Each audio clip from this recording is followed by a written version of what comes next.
ہمارے ساتھ ہے الحمدللہ شام الہی ظہیر. شام بھائی السلام علیکم. اور حضرت میں اور آپ جتنا چاہیں یقین کریں، محمد نے کہا ہے حاجی صاحب میں اور آپ اس وقت خواب ہیں، حقیقت ہم نے آئندہ دیکھنی ہے.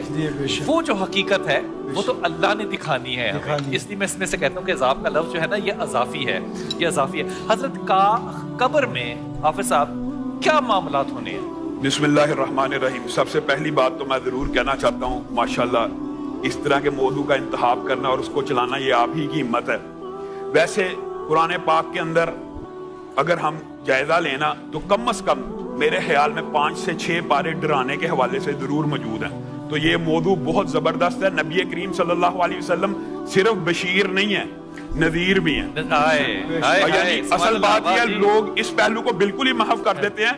ڈرانے کی بات بھی ہونی چاہیے. میں اس سے تھوڑا سا پیچھے اس کا پس منظر پیش کرنا چاہتا ہوں. جو 5-6 ادوار ہیں، بحث لمبی ہے، طویل ہے، میں آتا ہوں قبر کی طرف، لیکن وہ مراحل ضرور بیان کرنے ہیں. حَلْ أَتَىٰ عَلَى الْإِنسَانِ حِینٌ مِّنَ الدَّهْرِ لَمْ یَکُن شَیْئًا مَّذْکُورًا. ایک دن وہ بھی تھا کہ انسان عدم تھا، اس کا کوئی وجود نہیں تھا. پھر اللہ نے سب سے پہلے عالم ارواح بنایا، انسان کی روح کو تخلیق کر دیا. پھر کہا من ای شیء خلق، کس چیز سے بنایا؟ من نطفۃ خلقہ فقدر، ہم نے ایک حقیر پانی سے بنایا اور جائے قرار ماں کے رحم کو چنا. ثم السبیل یسر، پھر رستے کو آسان کر کے دنیا دی. ثم اماتہ فاکبر، اللہ نے پورے کے پورے 5 کے 5 مراحل ایک ہی صورت میں پے در پہ بیان کر دی ہیں. ماں کے پیٹ سے دنیا میں آیا اور دنیا سے ثم اماتہ، مر جائے گا. پھر کیا ہوگا؟ فاکبر، قبر میں چلا جائے گا. یہاں سے ہم اپنی بات کو شروع کرتے ہیں. یہ 5 مراحل اس سے قبل کے ہیں.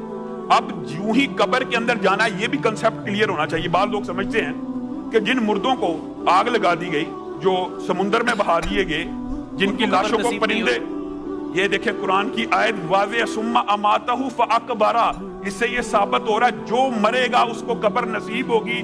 اگر پرندے نے اچک لیا اسی کا پیٹ اس کی قبر ہے. اور حدیث کتنی مشہور ہے کہ اگر حضرت یونس بھی لا الہ الا انت سبحانک انی کنت من الظالمین نہ کہتے للبث فی بطنہ، تو اس کے بطن میں رہتے الی یوم یبعثون، قیامت کے دن تک. تو ان کی قبر، اس کا مطلب ہے قبر ہر اس جگہ کو کہتے ہیں جہاں پہ مرنے کے بعد انسان کا جسم منتقل ہو جاتا ہے. اصل اصول یہ ہے. بعض لوگ یہ سمجھتے ہیں نا کہ ہندوؤں کو جلا دیا گیا تو قبر نہیں ہے.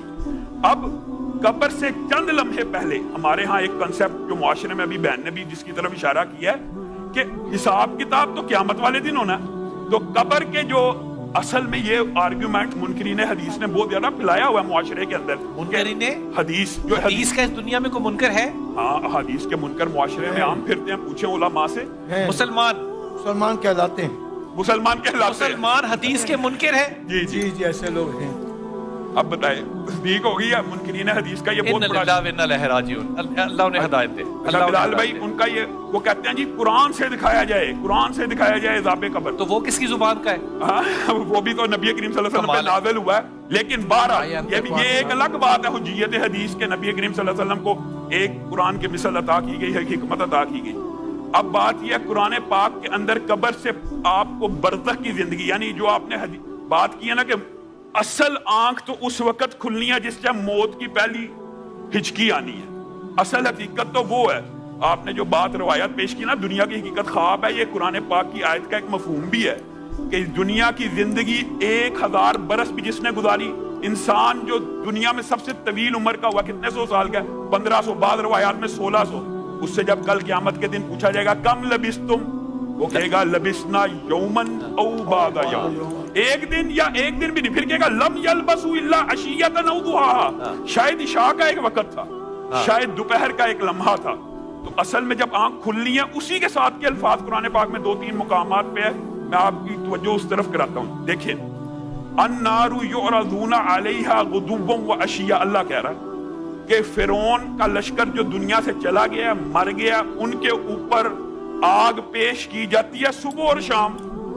یہ دیکھیں عالم برزخ کے عذاب کی اس سے بڑی دلیل کیا ہو سکتی ہے؟ برزخ کو بھی ذرا ایکسپلین کیجئے، برزخ کیا چیز ہے؟ ہاں، من ورائہم برزخ، قرآن پاک کے اندر اس کا بھی ذکر موجود ہے.